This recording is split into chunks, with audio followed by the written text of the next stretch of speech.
బాబాయ్ బాబాయ్ ఏంట్రా సూపర్ కేసు వచ్చింది. జేబులో డబ్బులు లేవురా. కేసు అంటే అది కాదు, కోర్టు కేసు. కోర్టు కేసా? అయితే పద పద. దేవి, దేవి, వదిలేయమ్మా. నీ తల్లి డాడీ వదిలేయ్. నేను ఇలాగే వదిలేస్తే రేపు ఇంకో అమ్మాయిని ఇలాగే తీసుచేస్తాడు. వదిలేయమ్మా. ఇంకేమని ఇలా చేయండి సార్. ఏం చేస్తున్నావు? ఏరా చాలా జల్దీరిందా? ఇంకా దొరదగా ఉందా? ఏముందిరా అక్కడ? 50 కేజీల మాంసం. అదే మాంసం కొట్టుకెళ్ళావు అనుకో ఇంతకు 10 రెట్లు దొరుకుద్ది. తెచ్చి ముఖానికే చుట్టుకో. ఏంటి వాడిని అలా వదిలేసావు? నేను కదా వాడిని కొట్టాలి.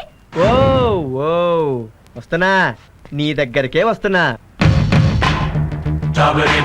ఏంటిది ఉట్టి చెడ్డీ వేసుకుని రోడ్డు మీదకి వచ్చావు? హలో, ఇది స్కర్ట్. అది నీకు స్కర్ట్ మా, నాకు చెడ్డీ.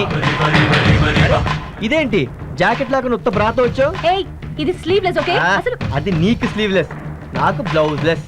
బొడ్డుకు లోలాకులు పెట్టడం, తొడల మీద పచ్చబొట్లు పొడిపించుకోవడం, ఇదేనా ఫ్యాషన్ షోనా, ఫ్రీ ఎగ్జిబిషనా?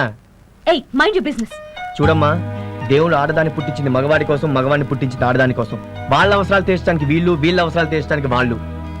ఒక అమ్మాయి ఒంటి మీద ఉన్న పుట్టుమచ్చల్ని మొగుడు చూడాలి, జనం కాదు. ఇలా పబ్లిక్ షో పెట్టావు అనుకో, చెయ్యేసేవాడు చెయ్యేస్తాడు, ఈలేసేవాడు ఈలేస్తాడు.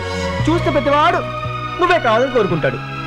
నేను కూడా కోర్టులో ఎప్పుడు ఇలా వాదించలేదే. నువ్వు కోర్టుకు వెళ్ళినప్పుడు